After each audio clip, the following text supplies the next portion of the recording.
Welcome everyone to this webinar on cybersecurity and advanced strategies to mitigate threats.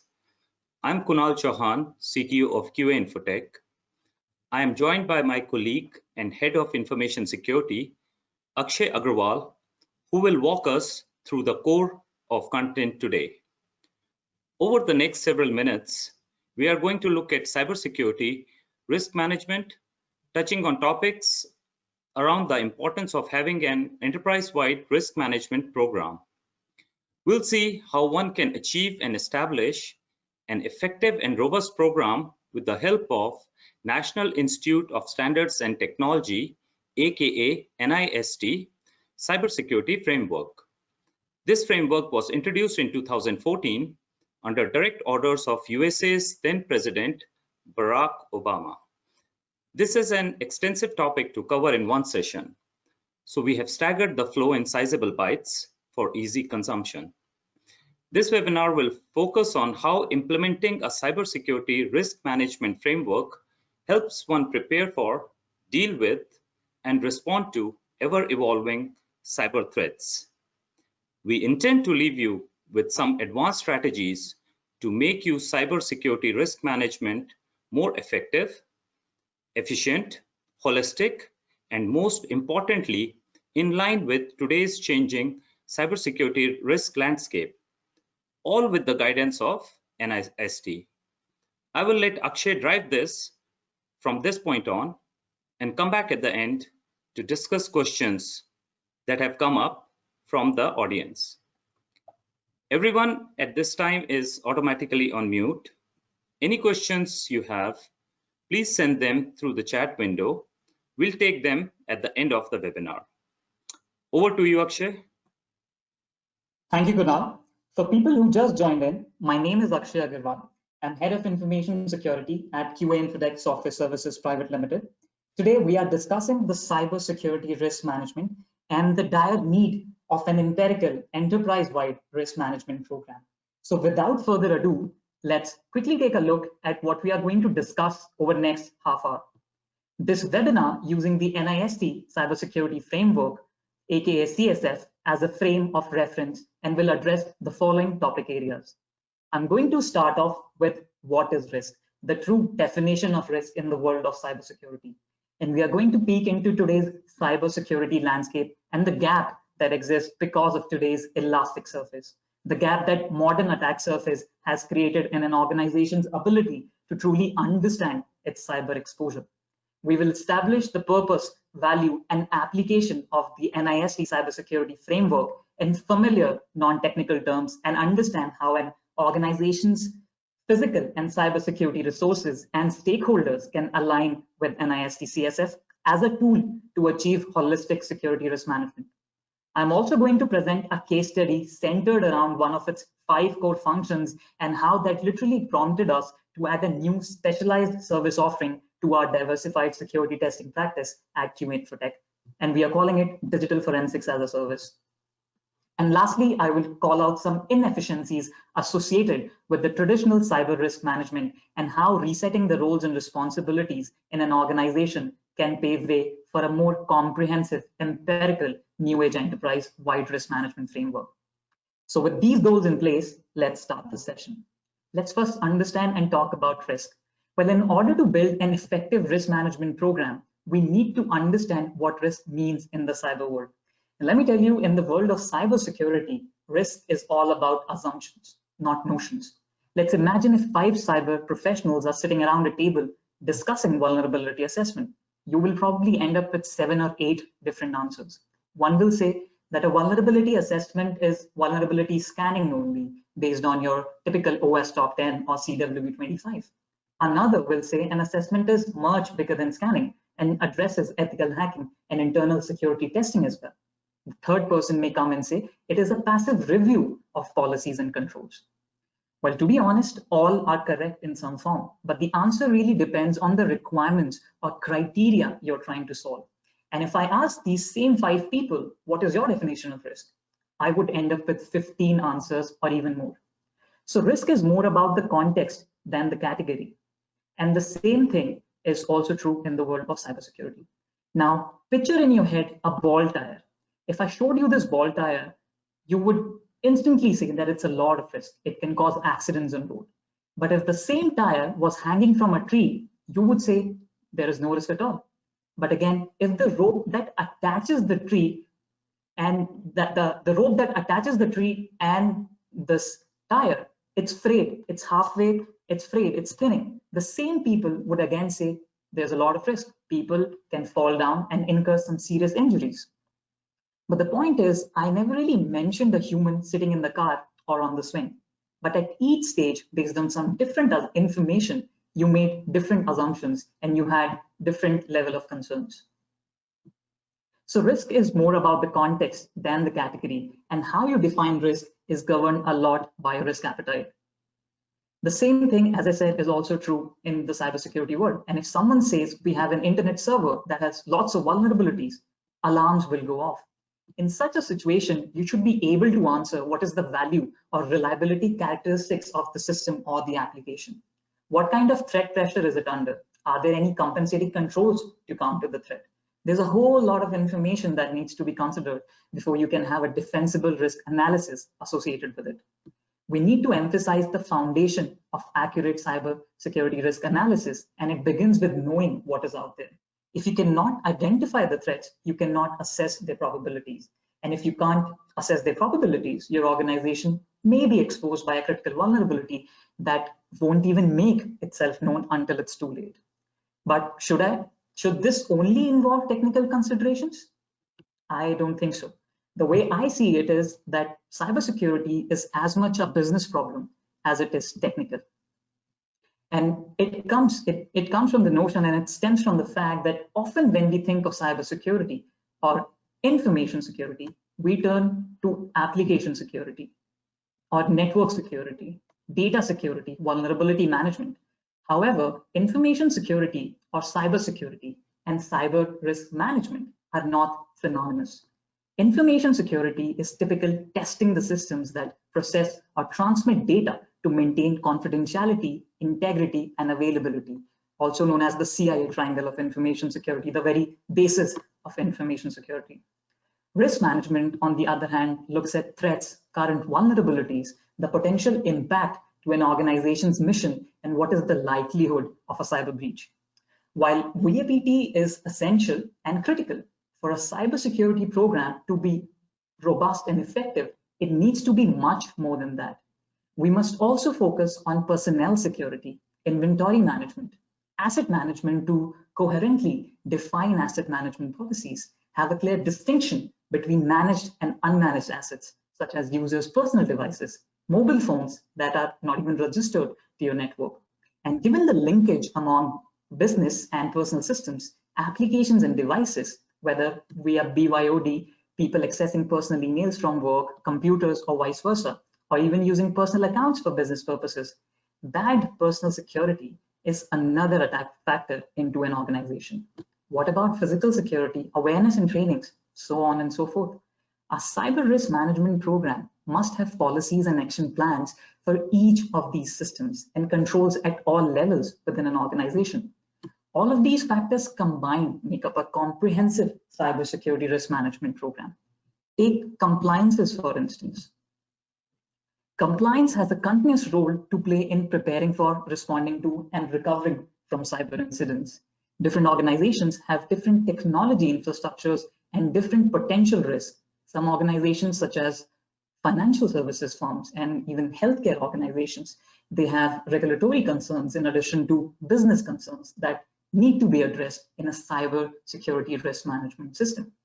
Under the current context, in the COVID-19 context, in companies' efforts to ensure employee health and safety and also mitigate the spread of the illness at the same time, they may request sensitive health-related information from employees and then take action based on the information received.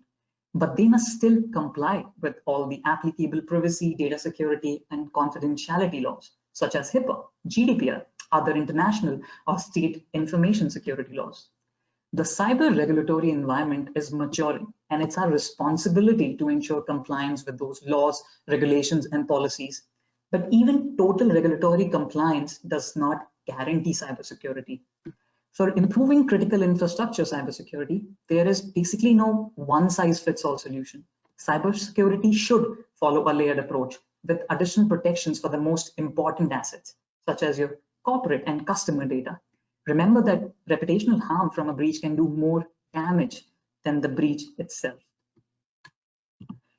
And it does not come as a surprise to me that according to this survey put out by World Economic Forum, cyber attacks and data fraud rank third among the top 10 things companies should see as risks in 2020. And it is no surprise because the large-scale adoption of work-from-home technologies, the exponentially greater use or reliance on cloud services, although allowed companies to continue operations. However, this whole paradigm shift put an immense pressure on cybersecurity operations. And as organizations are making extraordinary efforts to protect their workers and serve their customers during the pandemic, exposure to cyber threats, sadly, is increasing significantly.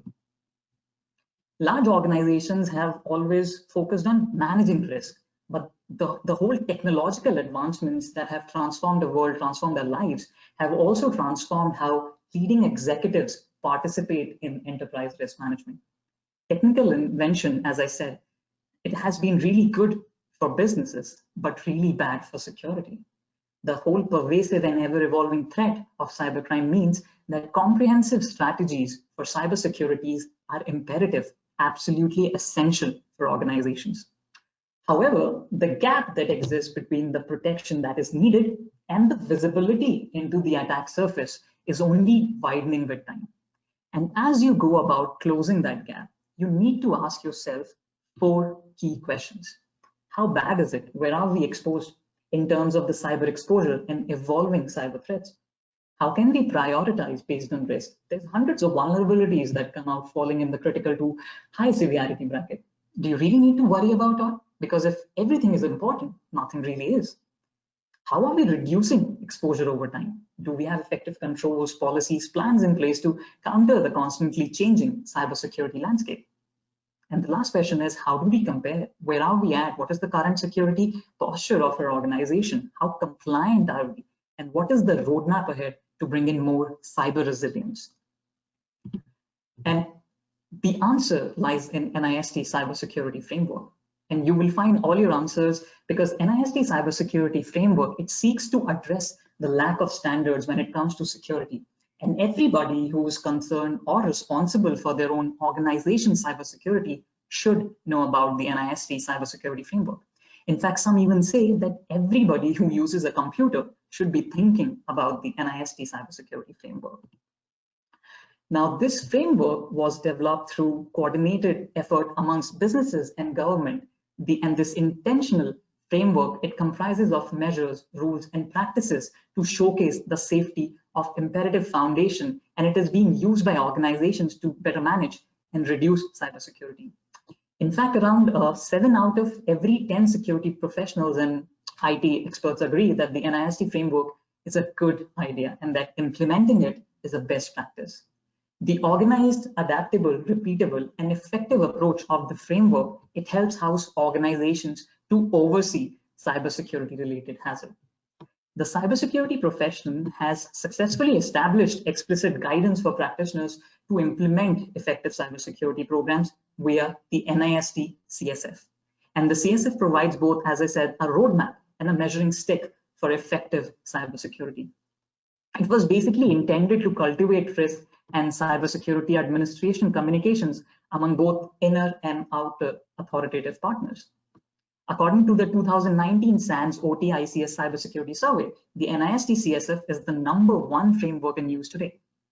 And this framework is intended to be sufficiently adaptable to be utilized both by associations with developing digital security and risk administration programs, and also by those with less created programs. And as I said, the application of the CSF within cyber is nothing new. But this whole resurgence of the enterprise security risk management and the security convergence, it highlights opportunities for expanded application for cyber, physical, and personnel security risk. And so let's uncover the different layers. So this cybersecurity framework, it consists of 3 main components: the framework core, implementation tiers, and profiles. Now, Framework Core, it gives an arrangement of required cybersecurity exercises and results utilizing normal, understandable language. The core guides associations in overseeing and decreasing their cybersecurity chances in a way that supplements an association's current cybersecurity and risk management process. The implementation tiers, on the other hand, it helps associations by giving them setting on how an association sees cybersecurity risk management. And it basically, I mean, it tells you that the more compliant you are, the more up the implementation tier you are, the more compliant you become. So the tiers manage associations to consider the suitable level of thoroughness for their cybersecurity program and are regularly utilized as a specialized device to talk about hazard, hunger, mission need, and spending plan. It describes the degree to which an organization's cyber risk management practices exhibit the characteristics defined, and it has 4 tiers from partial to adaptive. The framework profile is the third element, and it profiles this represents the core functions, the categories and subcategories prioritized by an organization based on the different business needs. And it can be used to measure the organization's progress toward the target profile. The framework core, again, it has 5 different functions, and it is divided into 4 types of components. One is the functions that you're seeing on your screen right now. Then the second category is the named category. The third element is subcategories, and the fourth is informative sources. We're going to take a deep look into what these 5 functions are. Where the whole cybersecurity risk management, as explained by NIST CSF, it revolves around these 5 basic elements.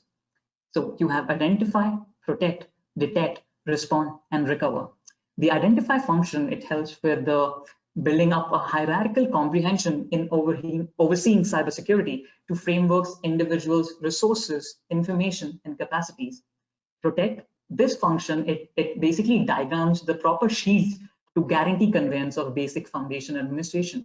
I mean, if you really want to look at it, you can see these 5 different functions as identify and protect are the pre-attack phases, detect is while the attack is happening, and respond and recover, they are post-attack phases.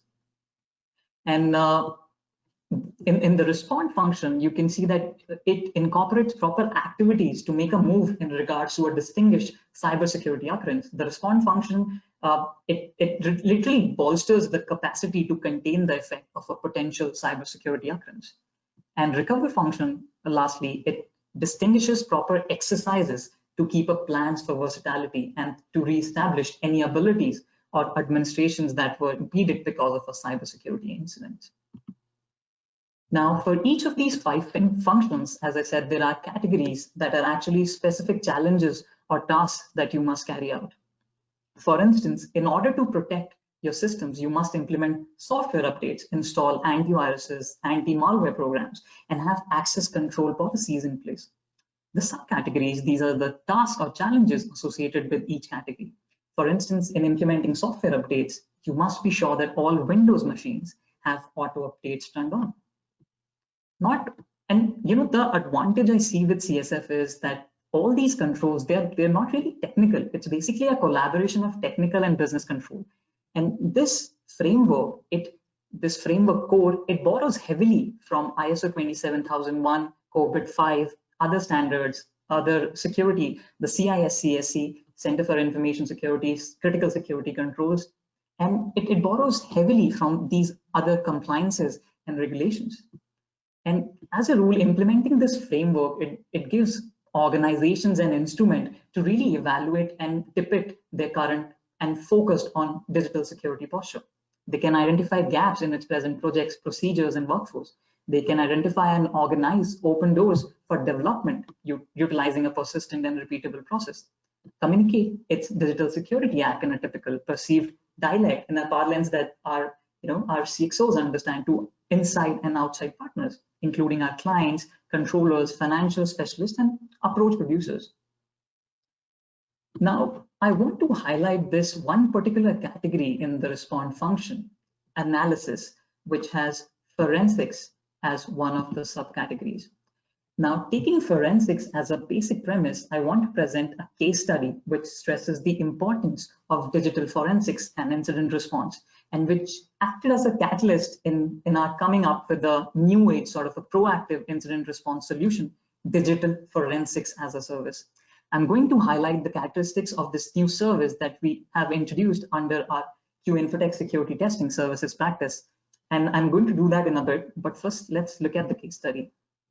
Now, one of our long-standing partners whom we have been engaged for security testing activities, they reached out to us asking if we could do an audit of their digital assets, of their public-facing infrastructure, their digital intellectual property, and evaluate their cyber exposure in order to come up with any weaknesses or misconfigurations or vulnerabilities that could possibly result in a serious breach. While the typical vulnerability assessment and penetration testing and red teaming, these infrastructure testing, these were some of the activities, some run-of-the-mill activities that we were already doing.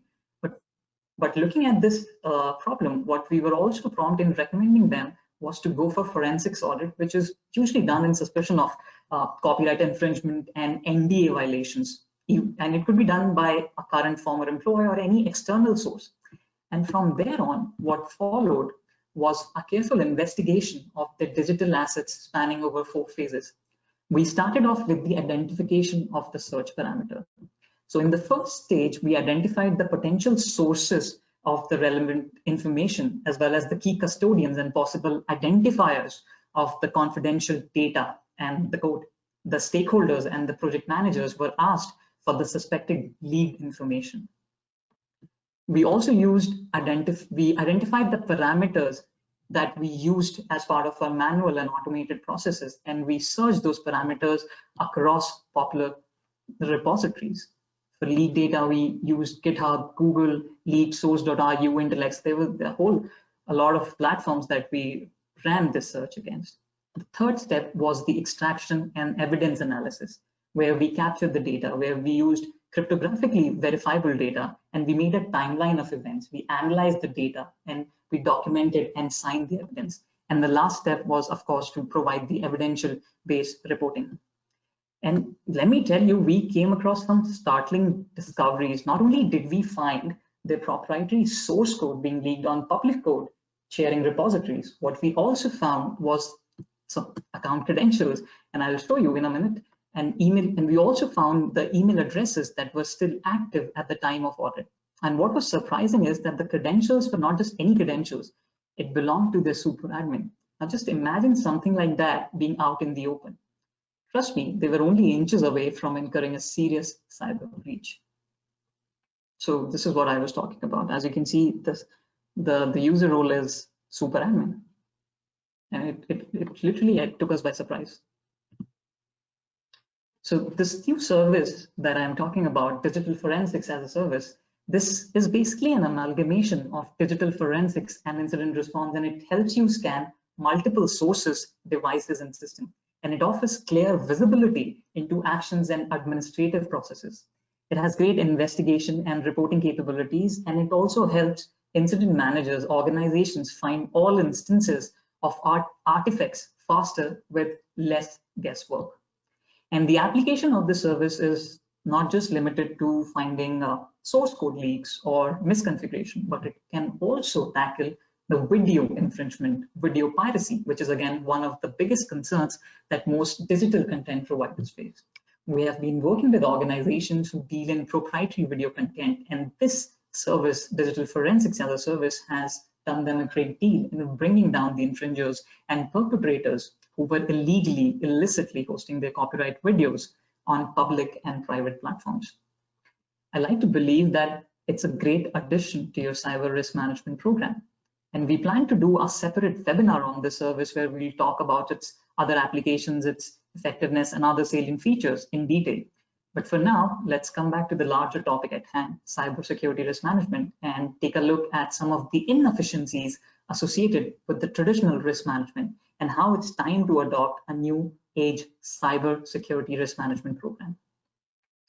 So the first problem that I see with traditional risk management framework is that it fosters what we cyber professionals call checkbox mentality. We need to be aware of it. You may think that the more you check, the more mature you are, and hence the more secure. But truth be told, that is so not right. If there are 200 boxes, how much risk reduction do you get from checking one box over the other? Traditional approach has always been more focused on efficient completion of a process rather than prevention of specified types of harm. Risk heat maps, which are used to present a cyber risk assessment, results in an easy to understand, visually attractive and concise format. They show you the likelihood of a risk event versus the business impact. However, they don't exactly pinpoint what the risk is and what to do in order to mitigate that risk. How clear is the differentiation between red and orange risk? Does a consequence rated a 4 have twice the impact of one rated a 2? Just because you have assigned numbers to risk does not mean you can do math with those numbers. Lack of clarity on roles and responsibilities is another problem I see with traditional approach. The bottoms-up approach, which causes lack of executive level engagement, or as we call it in this industry, the C-suite level engagement. Technical frameworks are effective, no doubt, and they are essential for technical cybersecurity. But it's time we brought in an effective and, most importantly, an empirical framework which is driven by experience and not pure logic. We need a more comprehensive solution, a structural cyber risk framework. We need prioritization. We need a cost-based framework for cyber risk assessment. We also need to reset the roles and responsibilities within an organization. We need people with added skills, critical skills, personnel who understand probabilities. We need familiarity with business and decision methods, people trained in calibrated estimation. And rather than a so to say pseudo qualitative model, we must promote the practice of quantitative model to help organizations in enhancing their risk resilience. Proper cyber risk management should use a systematic, ideally empirical, enterprise-wide risk assessment and management framework. And it's easy to assume that many aspects of cybersecurity are inestimable, but we believe that anything can be measured. And if it can be measured, it can be assessed and addressed appropriately. A quantitative model built on a comprehensive sort of a multidisciplinary framework that circumvents overconfidence that you commonly see with qualitative measures. It uses properly calibrated expert assessments. And this kind of framework would know what information is most valuable and what isn't. And it can provide real actionable data to guide appropriate decisions. Avoiding cyber attacks, it requires a cultural change, and it necessitates security measures that combine information, technology, and personnel, or people, process, and technology, however you want to see it. Information brings in stronger international cooperation to respond to new attacks. It helps you share the latest information and coordinate efforts to understand attack methods and protect against different threats, such as malware. Technology's role is to provide with multi-layer defenses that assumes infiltration, bring in emergency response when incidents are detected. And lastly, personnel security, it revolves around engineer training for cybersecurity measures, and it brings about cooperation between experts who have specialized knowledge and technology expertise to basically know which is critical. And this expertise is really critical to any cybersecurity program. Cybersecurity culture, as I said, is more than implementing the policies. A security culture is basically a facet of the broader corporate culture that encourages employees to make decisions and fulfill their day-to-day duties in alignment with the organization's security best policies. And only by embedding this certain security best practices in employees' daily activities can you mitigate cyber risk and improve compliance with even the most severe compliance regulation, GDPR, for example. Truth be told, security culture involves more than just awareness, I feel. It has to be a healthy mix of knowledge and follow through. The Twitter breach that happened just yesterday took everyone by surprise. If anything, these recent breaches are a reminder that innovative entrepreneurs and businesses both have a role to play in reducing exposure to cyber attacks. Cybersecurity leaders must strike a critical balance between security and privacy, time to operations and market, and between cost and convenience. We must always keep in mind that security is everyone's responsibility, and it's time we paid some serious attention to it. And with that message, I conclude this webinar. It's time to take some questions now. Over to you, Kunal. Thank you. Thank you, Akshay. That was a great session. We have received a couple of questions. Let's now get into the Q&A part. The first question is, so we are already ISO 27001:2013 compliant. Why do we need NIST CSF? Akshay, you want to take that? Sure, Kunal. So, in fact, I'm not surprised that this question came up, because I get asked this question a lot, and every time I hear this question, I instinctively tell them that why can't you use both? There's a common misconception that an organization must choose between NIST CSF and ISO, and that one is better than the other. Well, I don't see that as a problem, and that it's not really a question of either or. In fact, they both can be used by organization, and they happen to have many synergies. ISO 27001 and NIST CSF, they both involve establishing information security controls, but the scope for each vary on how they approach information security. So as I said, it's really not a this or that situation. Both are useful for data security, risk assessments, security programs. And the best part about CSF that I want to highlight is that it's not it's not really a prescriptive sort of standard, as in it does tell you what to do, but it won't tell you how to do it exactly or which tools to choose. And so it is extremely adaptable and flexible in that sense. So, if your eventual aim is to achieve and maintain ISO 27001 certification, then starting with that would seem like an obvious first step. But there is one caveat to that rule that I want to highlight also, and that is that it does not really tell you the current level of your cybersecurity maturity and risk preparation of an organization. So to sum it all up, it really depends on your organization's goal and priorities, and it's really an evaluation of what will bring more value in the long run. I hope that made sense, Kunal. Okay, great. Next question. What is a good starting point for organizations in embracing the NIST framework, or for that matter, any risk management framework? Are there top 3 to 5 best practices that we can recommend over here? Maybe like OWASP or ISO. I'll take that. So, risk management should be thought of as a program and not as a project, because it will evolve when the focus is on reducing the overall risk exposure in the organization. The best practices are not any different from what Akshay just spoke about. And we can do multiple things over here. We can start off by discovering the risks. We can think of this activity as building a risk inventory and make sure that we include both internal and external reviewers in this process. I would recommend that, we should seek help from experts. We should not have it as a DIY or a do-it-yourself activity. Second, analyze the risk. We should prioritize the risks based on impact of risks and likelihood of the risk occurring. This would also help in building the risk appetite.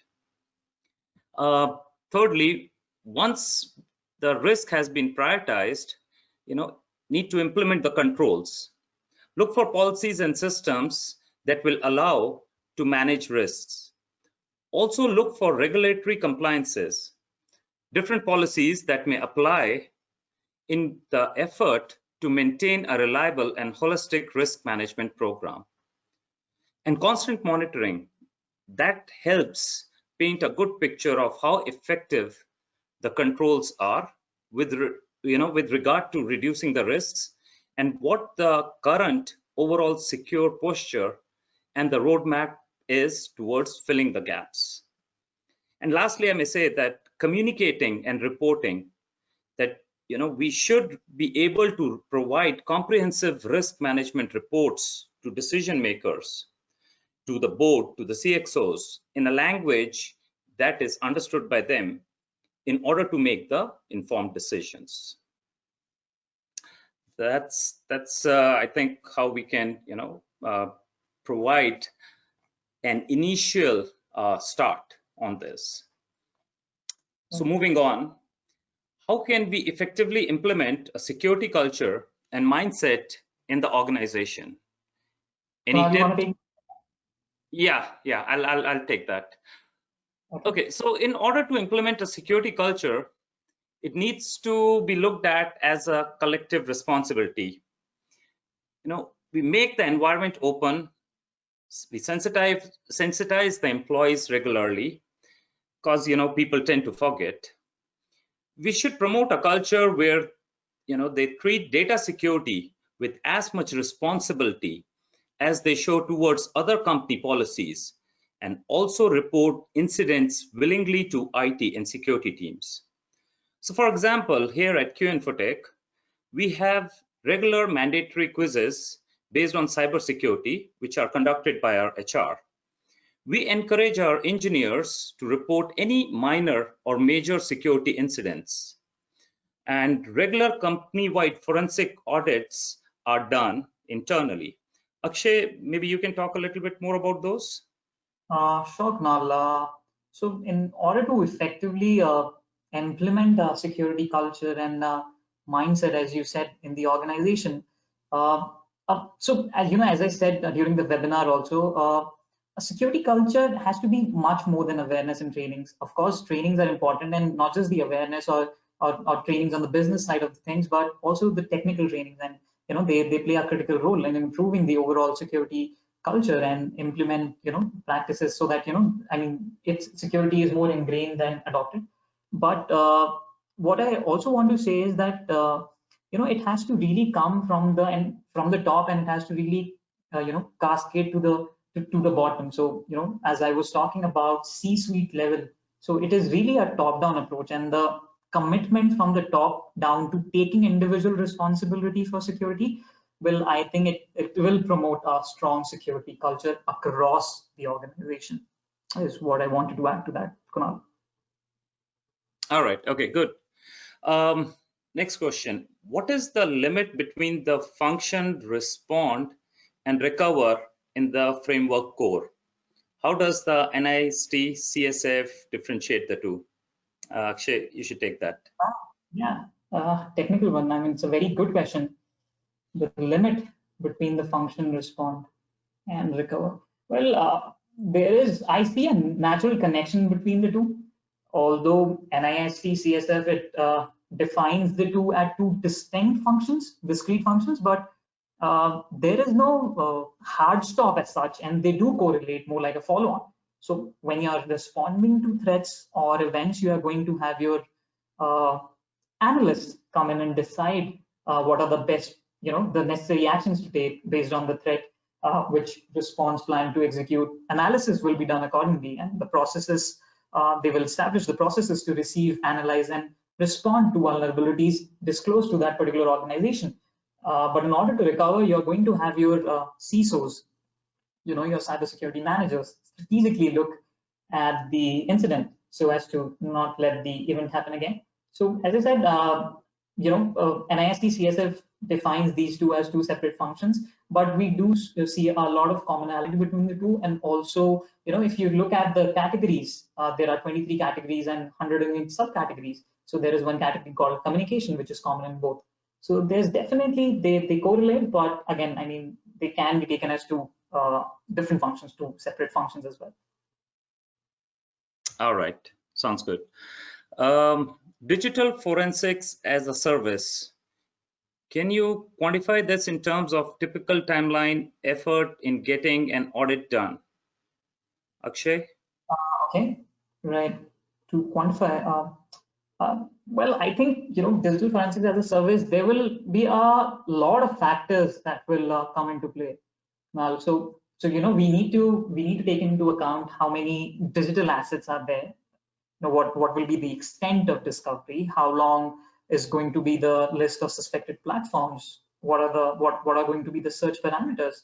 etc., etc., and taking all these factors into account, and by deploying a sort of a concerted approach, I would say somewhere between 2 to 3 weeks for end-to-end execution, of course, which would include your reporting, communication, analysis, meeting and discussions with the stakeholders, the key custodians, people who are responsible for those accounts, awareness trainings as well.